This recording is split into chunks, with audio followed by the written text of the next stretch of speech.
Assalamualaikum warahmatullahi wabarakatuh. Waalaikumsalam warahmatullahi wabarakatuh. Mohon maaf Pak Khoiri selaku Kepala Sekolah SMK Negeri 1 Medan. Saya selaku CGP Angkatan 7 Kabupaten Klaten dalam ini mendapatkan tugas demonstrasi kontekstual modul 3.1 mengenai pengambilan keputusan berbasis nilai-nilai kebajikan sebagai pemimpin. Nah, untuk itu pada kesempatan ini mohon izin kepada Bapak Muhammad Khoiri SPD MPD selaku Kepala Sekolah SMK Negeri 1 Medan untuk mewawancarai pengalaman Bapak sebagai pemimpin pembelajaran dalam hal ini untuk pengambilan keputusan yang berbasis nilai-nilai kebajikan. Sampun siap ya Pak? Insya Allah. Untuk yang pertama, selama ini bagaimana Bapak dapat mengidentifikasi kasus-kasus yang merupakan dilema etika atau bujukan moral? Ya, terima kasih. Untuk terkait dengan identifikasi kasus-kasus yang dilema etika ataupun bujukan moral, pada prinsipnya di sebuah lembaga karena ini ada melibatkan banyak pihak, ya mungkin suatu saat itu ada saja, bisa saja ya, terjadi kasus-kasus yang sifatnya dilema etika. Dalam hal ini sebagai pimpinan lembaga kita mestinya juga dapat mengidentifikasi ya. Yang pertama ini pada mulai kita analisis dulu permasalahan tersebut. Kalau misalnya sampai terjadi ya permasalahan itu dianalisis, itu apakah terkait dengan personal, sosial, organisasi ataupun yang lainnya. Jadi dianalisis, kemudian mengenali adanya nilai-nilai yang bisa jadi satu dengan yang lain itu saling bertentangan. Ya, jadi dikenali nilai-nilai yang ada di dalam permasalahan tadi. Barangkali ada saja yang bertentangan satu dengan yang lainnya, bisa saja seperti itu. Kemudian juga perlu menetapkan siapa saja ya yang berkonflik atau terlibat di dalam hal tersebut ya. Jadi pihak-pihak siapa saja yang terlibat itu bisa internal, bisa eksternal itu ya. Bisa guru antar guru, bisa guru dengan siswa, bisa sekolah dengan masyarakat ya, ataupun yang lain itu. Jadi di pihak-pihak itu siapa saja nanti kira-kira yang terlibat, karena ini nanti akan menentukan kira-kira dengan siapa kita harus menyelesaikan permasalahan. Kemudian juga mengumpulkan fakta yang terkait, mungkin ada isu ini itu saja nih piye toh, benar apa tidak, demikian. Jadi perlu mengumpulkan fakta yang memang mungkin relevan dengan permasalahan tadi. Kemudian juga perlu menganalisis tingkat kebenaran atau kesalahannya, jadi benar apa enggak. Jadi di cross check, tabayun seperti itu ya. Setelah itu baru dilakukan kesimpulan di sini, apakah ini terkait dengan dilema etika atau bagaimana.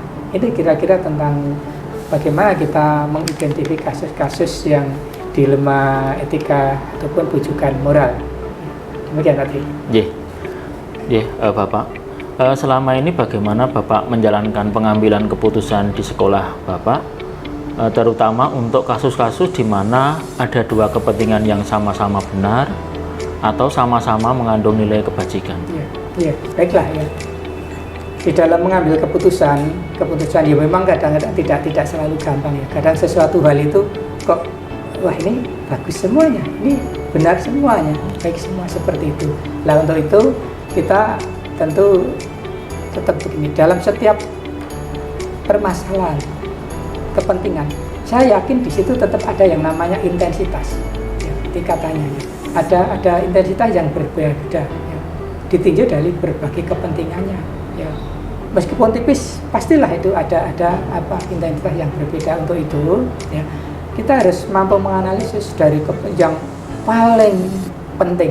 Paling itu mesti yang namanya paling kan mestinya satu kan, paling penting. Kemudian sangat penting loh, sangat penting, tapi tetap ada identitas sangat penting.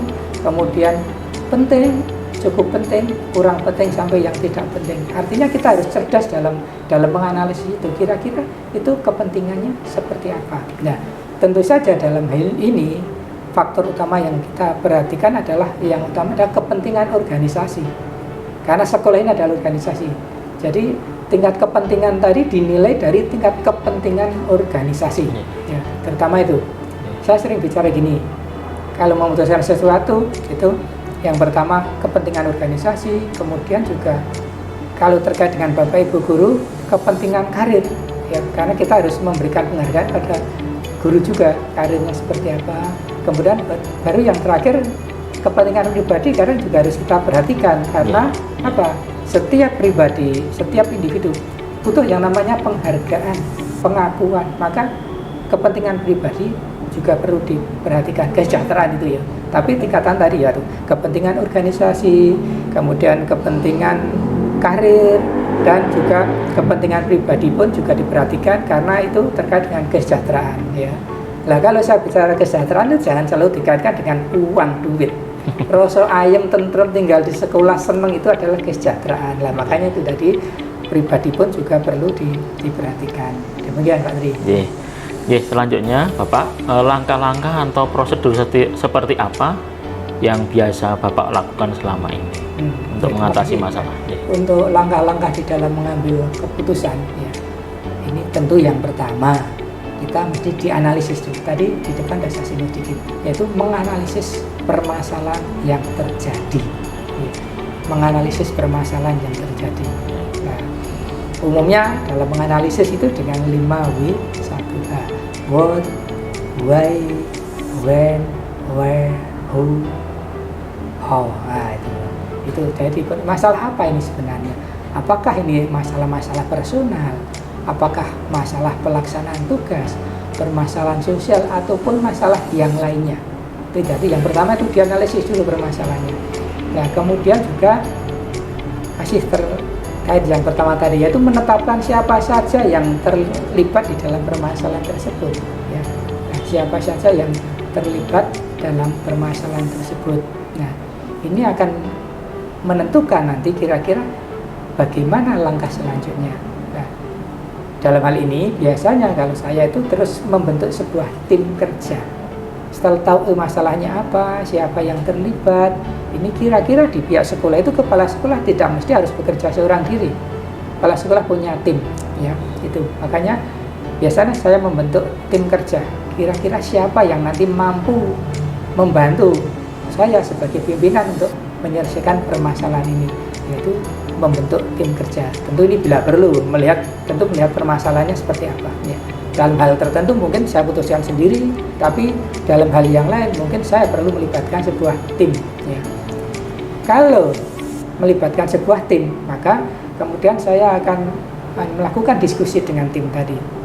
Kalau memang itu harus diselesaikan tim, karena saya butuh banyak informasi dari pihak sana pihak sini ya terkait dengan permasalahan tadi, maka akan saya lakukan diskusi dengan tim ya terkait dengan permasalahan. Kemudian dengan tim tadi kita bareng-bareng coba mengumpulkan fakta, ya, mengumpulkan fakta. Sakjane piye, benere piye. Nah itu agar apa? Agar kita mendapatkan data yang objektif. Ya. Sehingga nanti ini akan menentukan nanti tepat atau tidaknya solusi yang kita ambil. Ya. Itu jadi kemudian mengumpulkan fakta sesuai dengan permasalahan, dengan fakta-fakta yang terkumpul, kemudian akan kita susun alternatif ya. Mungkin saja tidak hanya satu alternatif, karena ini kita diskusikan dengan tim tadi, mungkin ada beberapa alternatif ya. Kita susun alternatif, kemudian setelah alternatif tersusun, kita dapat mengambil satu keputusan yang terbaik ya. Tentu saja untuk kepentingan semua pihak. Demikian Pak. Selanjutnya, hal-hal apa saja yang selama ini Bapak anggap efektif dalam pengambilan keputusan pada kasus-kasus dilema etika Bapak? Ya. Hal yang kami nilai paling efektif dalam mengambil keputusan, kalau saya nilai selama ini adalah kerja tim ya. Karena dengan tim yang cukup bagus, dengan tim yang kredibel, ternyata saya sering menemukan solusi yang luar biasa ya. Satu contoh, pernah ketika ada orang tua yang kita panggil ke sekolah sebenarnya untuk mendidik anak mereka, anak tadi, yang orang tua ada merasa gimana gitu, malah justru ketika dipanggil itu malah emosinya yang didepankan. Kemudian dia minta bukti apa, buktinya mana, faktanya mana. Untung saya punya tim kerja, malah tim kerja udah luar biasa, punya bukti-bukti fisik terkait dengan kelakuan anak misalnya itu. Lah, akhirnya ini sangat membantu. Kalau saya sendirian tentu itu saya nggak mampu menyelesaikan. Tapi karena saya dengan tim yang kinerjanya luar biasa, mereka punya data-data yang lengkap sehingga ini menjadi dokumen yang cukup penting. Jadi itu kerja tim tadi ya. Kemudian juga trust, keyakinan akan apa yang kita putuskan, demikian. Terima kasih Bapak. Terus selanjutnya, hal-hal apa saja yang selama ini merupakan tantangan dalam pengambilan keputusan Bapak terhadap kasus-kasus dilema etika yang sudah terjadi? Hal yang jadi tantangan ya. Yang tantangan barangkali ini ya, untuk menjadi tantangan ini yang terutama nilai tentang patut tidak patut, nilai tentang layak tidak layak ini. Terutama lagi karena ini kaitannya dengan kepentingan sosial, bersinggungan dengan sosial atau pribadi ya. Dan sosial atau pribadi, etika, kemudian moral. Nah, ini yang paling menantang. Kalau ada hal yang demikian, kita harus pintar-pintar menjaga ya. Kita tidak mungkin ketika ada sesuatu yang itu bersifat yang morality, kita harus jaga betul rahasia itu ya. Sehingga ini menjadi satu tantangan. Maka ya yang dilibatkan akan sangat kita batasi dan betul harus menjaga ini, terutama kali ini terkait dengan masalah sosial, masalah etika, masalah moral pribadi, itu tetap harus dijaga betul-betul ya. Jangan sampai nanti malah ngobrol-ngobrol kita mau menyelesaikan karena terlalu banyak pihak yang terlibat, malah akhirnya menjadi bubrah semuanya, demikian ya. Selanjutnya, apakah Bapak memiliki sebuah tata kelola atau jadwal tertentu dalam sebuah penyelesaian kasus dilema etika, atau apakah Bapak langsung menyelesaikan di tempat atau memiliki sebuah jadwal untuk menyelesaikannya? Ya. Terkait dengan tata kelola penjadwalan, ini yang pertama tentu akan kita lihat permasalahannya apa ya, permasalahannya apa. Kalau permasalahan yang krusial, sangat krusial, itu sejauh mungkin secepatnya diselesaikan. Kalau permasalahan sangat krusial, segera diselesaikan. Kemudian kalau permasalahan itu melibatkan beberapa pihak yang lain, nah ini baru kita susun penjadwalan. Karena apa? Karena barangkali kita perlu berkomunikasi dengan pihak-pihak lain tadi, semacam ya, untuk dari bahasa saya konfirmasi itu loh, konfirmasi ke sana sini lah. Kalau hal demikian perlu ada penjadwalan, kira-kira kapan ketemu, di mana, siapa yang perlu dilibatkan, seperti itu. Jadi penjadwalan tidak mesti ya, jadi tergantung dari permasalahannya gitu. Terus selanjutnya Bapak, adakah seseorang atau faktor-faktor apa yang selama ini mempermudah atau membantu Bapak dalam pengambilan keputusan dalam hal kasus-kasus dilema etika? Terkait dengan faktor yang mempermudah, mungkin tadi saya singgung ya. Saya kira hal yang utama yang mempermudah adalah kerjasama ya. Tim, ini faktor yang penting sekali ya. Sehingga sebagai kepala sekolah juga perlu punya kemampuan bekerja sama dengan berbagai pihak ya, baik internal maupun eksternal. Faktor itulah yang paling utama menentukan ya, keberhasilan kita dalam menyelesaikan setiap permasalahan. Yang terakhir Pak, dari semua hal yang telah disampaikan Bapak, pembelajaran apa yang dapat Bapak petik dari pengalaman Bapak mengambil keputusan dilema etika? Ya, kalau dari pengalaman ini ya tentu ada banyak yang dapat kita ambil ya. Yang jelas wawasan semakin berkembang ya, karena permasalahan itu pasti akan datang setiap saat ya. Jadi permasalahan akan datang setiap saat yang ya tidak mesti selalu sama satu dengan yang lain. Namun dengan pengalaman yang ada ini akan dapat menjadi fondasi fondasi dalam mengatasi berbagai permasalahan di kemudian hari yang mungkin saja terjadi. Ya. Juga masukan-masukan tim ya, tadi akan luar biasa. Ya. Karena kadang-kadang tadi kita sampaikan, kadang-kadang ada sesuatu yang tidak saya pikir sebelumnya, ternyata ada usul-usul yang luar biasa. Demikian. Terima kasih Bapak Muhammad Qory SPD EPD selaku Kepala Sekolah SMK Negeri 1 Pedan yang telah saya wawancari dalam hal pengambilan keputusan yang berbasis nilai-nilai kebajikan sebagai pemimpin. Semoga kedepannya Bapak Kepala Sekolah dalam pengambilan keputusan semakin berbasis nilai-nilai kebajikan sebagai seorang pemimpin. Terima kasih Bapak Muhammad Qory. Sama-sama, terima kasih. Semoga sedikit wawancara juga menjadi tambahan pengalaman dari Pak Tri selaku calon guru penggerak. Penggerak nantinya saya yakin butuh bekal yang luar biasa ya, untuk atau menggali informasi dari berbagai sumber. Ya. Dan pada umumnya pengalaman kepala sekolah ini akan menjadi pengalaman guru juga, ya. Karena secara tidak langsung ya akan mempengaruhi perilaku guru. Jadi saya yakin walaupun tidak dipikirkan itu mungkin suatu ketika menghadapi permasalahan tertentu, apa yang dulu dilakukan pimpinannya itu menjadi sebuah wawasan atau gambaran. Demikian, terima kasih sama-sama. Terima kasih Pak. Kita akhiri. Assalamualaikum warahmatullahi wabarakatuh. Waalaikumsalam warahmatullahi wabarakatuh.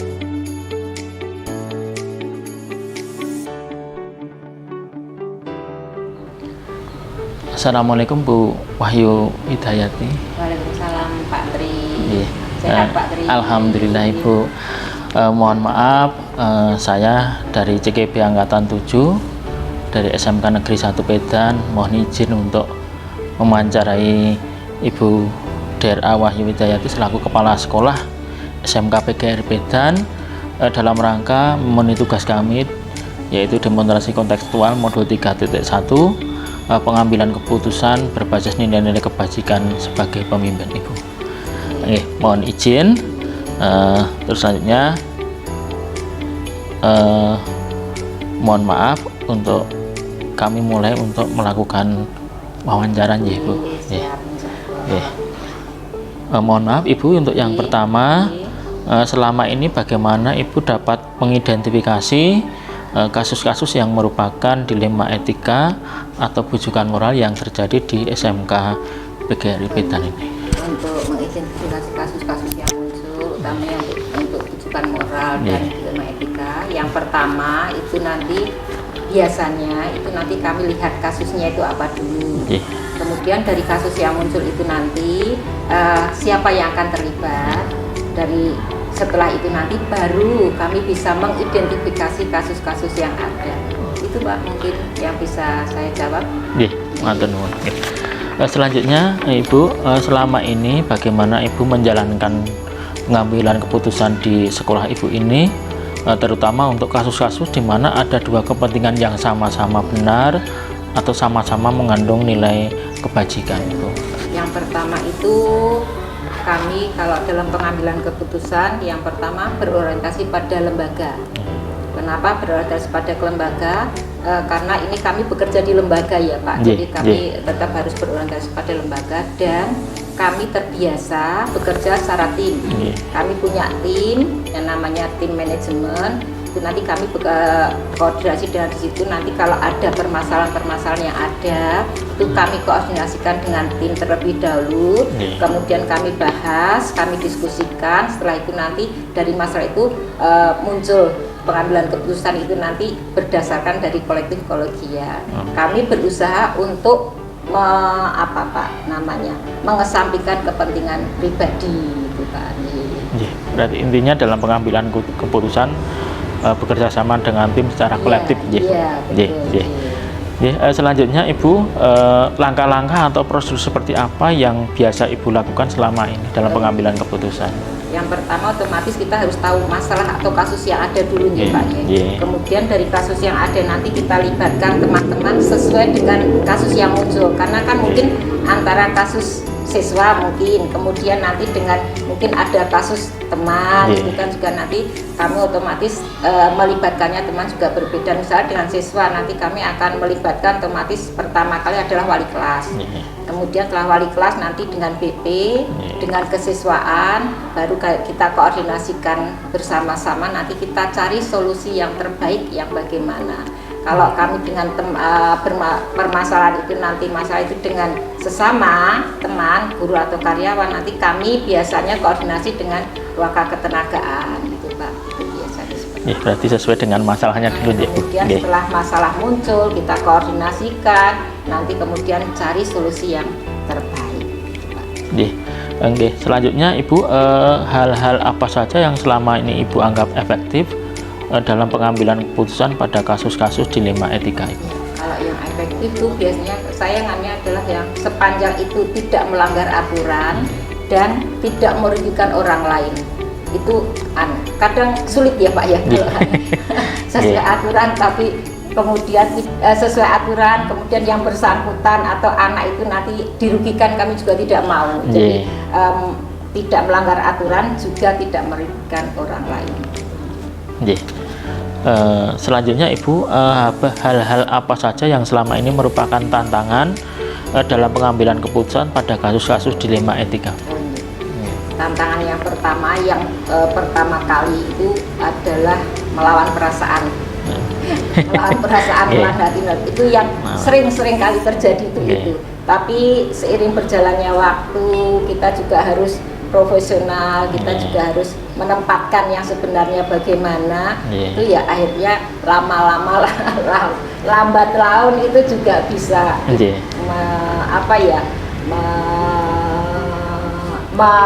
tantangan itu bisa mengatasi tantangan itu kadang itu yang berat bagi saya, jujur itu. Mohon maaf, selanjutnya apakah Ibu memiliki sebuah tata kelola atau jadwal tertentu dalam sebuah penyelesaian kasus dilema etika Ibu? Ya, kalau tata kelola atau jadwal tertentu tidak Pak. Kalau kita melihat jika itu ada masalah yang urgent yang harus segera diselesaikan, insya Allah nanti kita langsung menindaklanjuti.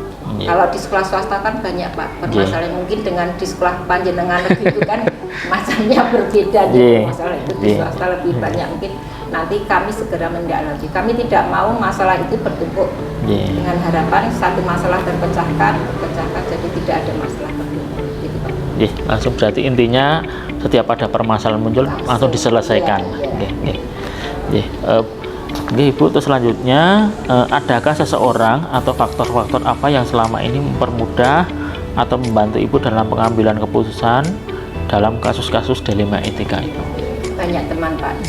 Kami di sini teman-teman banyak mensupport kegiatan sekolah, kemudian dalam pengambilan keputusan juga teman-teman selalu mendukung, lebih banyak mendukungnya. Walaupun di sana sini mungkin ada yang berseberangan, tapi itu hal yang wajar. Tapi banyak teman yang mendukung dalam hal ini. Misalkan nanti di situ ada wali kelas, guru BP, kemudian waka, itu kapro, itu teman-teman yang teman-teman yang support lah.